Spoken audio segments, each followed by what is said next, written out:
मेरे भाषण के बाद भी दूंगा। कृपया मेरे भाषण में आप मुझे बोलने दीजिए। बाद में आप सवाल पूछे दादा, बीच में खड़े मत हो। तो ये बिल ना आर्टिकल 14, ना 21, ना 25 किसी का वायोलेशन करता है मान्यवर। ये पूर्ण रूप से संविधान की दृष्टि से ये बिल ठीक है। अपने मनीष जी ने कहा कि यूएन कन्वेंशन ऑन रेफ्यूजीज और यूएन प्रोटोकॉल ऑन रेफ्यूजीज 51 और 67 का हमने साइन किया है। हमने कभी साइन नहीं किया है। आपकी तो क्या बोले?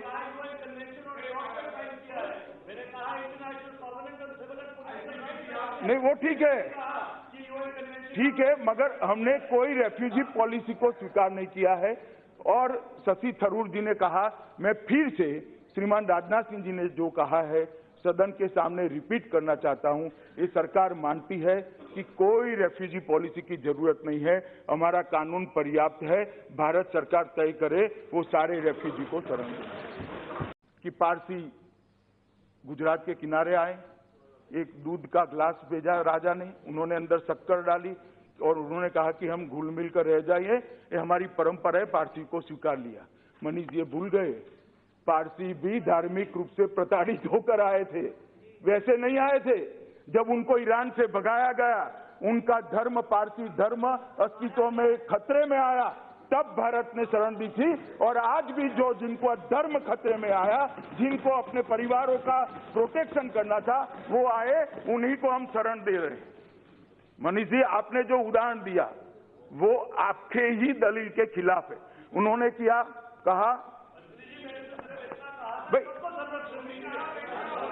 नहीं, मैं उदाहरण की बात कर रहा हूं। माननीय अध्यक्ष जी, उन्होंने एक बड़े शान से एक शेर पढ़ा कि लम्हों ने खता की थी और सदियों ने सजा पाई थी। मैं यही कह रहा हूं, लम्हों ने सजा की थी, लम्हों ने गलती की थी, खता की थी और सदियों ने सजा पाई है। मगर अब ये नरेंद्र मोदी जी प्रधानमंत्री है, लम्हों की खता अब नहीं होगी, ना सदियों तक सजा प्राप्त करने का मौका आएगा। मान्यवर, ये खता हम नहीं करने वाले। ये खता हम नहीं करने वाले हैं। किसी भी व्यक्ति को अपने परिवार की बहन बेटियों को, बहुओं को बचाने के लिए यहाँ ना पड़े और हम न ले, उसका धर्म बचाने के लिए यहाँ ना पड़े और हम न ले, हम उसको नागरिकता दे, ये गलती हम नहीं कर सकते। मान्यवर, हम जरूर उनको स्वीकारेंगे, संवैधानिक सम्मान भी देंगे और पूरे विश्व के सामने सम्मान के साथ खड़े करेंगे। उन्होंने कहा कि 2 नेशन थ्योरी श्री सावरकर की थी या नहीं थी, इस विवाद में मैं जाना नहीं चाहता। मगर जिन्ना साहब ने जब 2 नेशन थ्योरी इवॉल्व करी, प्रसारित करी और विभाजन हुआ, आप कांग्रेस पार्टी ये बताए भला विभाजन क्यों स्वीकार किया? रोका क्यों नहीं? क्यों रोका नहीं? तो किसने साइन किया? मान्यवर, महात्मा गांधी ने कहा था, महात्मा गांधी ने कहा था कि इस देश के अगर टुकड़े होंगे तो गांधी जी के मृतदेह पर होंगे। और कांग्रेस पार्टी ने धर्म के आधार पर इस देश के विभाजन को स्वीकार कर ये सारी चीजें आज इसके आधार पर, मान्यवर, धर्म के आधार पर देश का विभाजन कांग्रेस पार्टी ने स्वीकार किया था। ये ऐतिहासिक सत्य है, इसको कोई नकार नहीं सकता। मान्यवर,